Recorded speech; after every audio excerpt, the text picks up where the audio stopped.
Assalamualaikum warahmatullahi wabarakatuh. Perkenalkan, nama saya Francisca Caroline Andriani dengan NIM A1A22474, Prodi S1 Kebidanan, Fakultas Keperawatan dan Kebidanan Universitas Megariski. Di sini saya akan membuat video edukasi tentang stunting.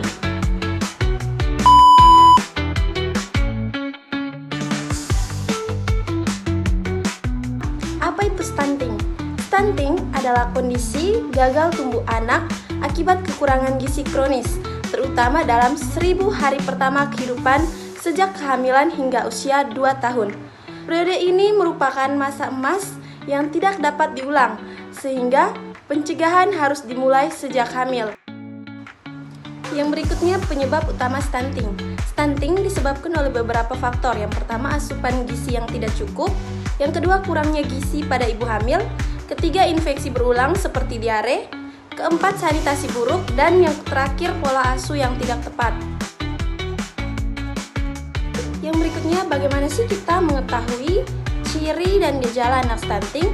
Baik, anak stunting itu tampak lebih pendek dari teman sebaya yang mengalami keterlambatan dari tumbuh kembang fisik dan intelektual.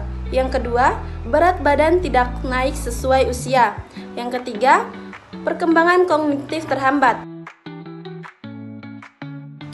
Apa sih dampak jangka panjang stunting? Stunting bukan hanya soal fisik, tapi juga berdampak pada kemampuan belajar, perkembangan otak, kecerdasan anak yang menurun, mudah sakit, dan kualitas hidup anak di masa depan, serta berpotensi menurunkan daya saing bangsa. Bagaimana sih peran keluarga, lingkungan, dan tenaga kesehatan dalam mencegah stunting? Yang pertama kita bahas di keluarga. Keluarga harus memberikan pola asuh yang baik, memberikan asupan gizi yang seimbang, dan menerapkan perilaku hidup bersih dan sehat, serta harus rutin ke posyandu untuk memantau pertumbuhan anak secara rutin. Berikutnya yang ke lingkungan. Di lingkungan harus menyediakan akses air bersih dan jamban yang sehat untuk mencegah infeksi pada anak dan menciptakan lingkungan yang sehat. Serta peran tenaga kesehatan yaitu memantau pertumbuhan anak secara rutin di posyandu atau puskesmas, serta mengedukasi dan memberikan bantuan gizi tambahan atau PMT dan vitamin kepada anak. Yang berikutnya pencegahan dini. Pencegahan stunting harus dimulai sejak dalam kandungan dengan memastikan ibu dan bayi mendapatkan asupan gizi yang optimal dan lingkungan yang sehat. Yang pertama, dengan pemenuhan gizi ibu hamil dan menyusui. Kita harus memastikan ibu hamil dan ibu menyusui itu mendapatkan gizi yang baik dan seimbang. Yang kedua, ASI eksklusif selama 6 bulan pertama. Bayi harus mendapatkan ASI eksklusif selama 6 bulan pertama untuk mencegah stunting.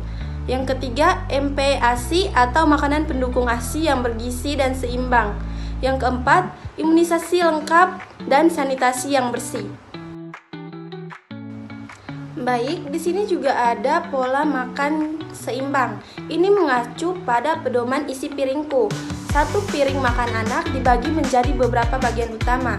Yang pertama, makanan pokok 2/3 dari setengah piring. Yang kedua, lauk pauk itu 1/3 dari setengah piring dan wajib mengandung protein hewani.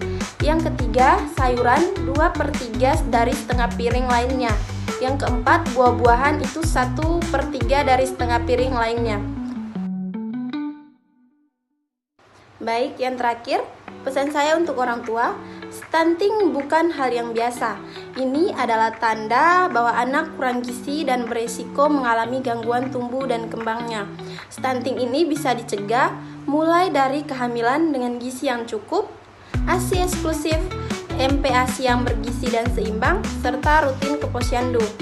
Mari bersama cegah stunting demi masa depan anak yang sehat dan cerdas. Sekian dari saya, terima kasih.